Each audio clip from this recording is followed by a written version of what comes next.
Paano nga ba magpa-print ng document dito sa 7-Eleven ng Taiwan? Una, open mo muna sa Google ng cellphone mo, yung Avon. May lalabas dyan na site, tapos dyan mo i-upload yung document na gusto mong ipa-print. Pag na-upload mo siya, may lalabas na QR code. Then, punta ka naman sa kiosk ng 7-Eleven. Wala nga palang English translation dito. So, pakisundan na lang yung monitor. Pindutin mo lang yung nasa left side na may nakadrawing na QR code. Tapos, may lalabas ulit dyan. Itapat mo yung QR code na nasa cellphone mo. Tapos, pindutin mo lang yung OK na nasa right side.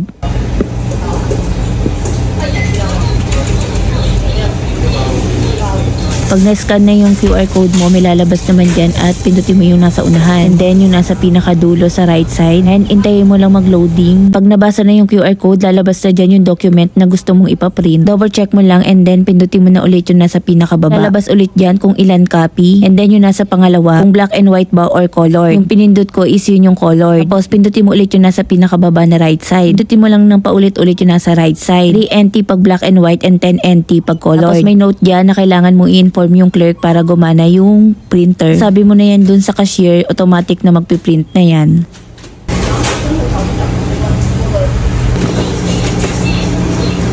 Intayin mo lang lumabas yung document mo and huwag mong kakalimutan nga pala dun sa loob yung original copy.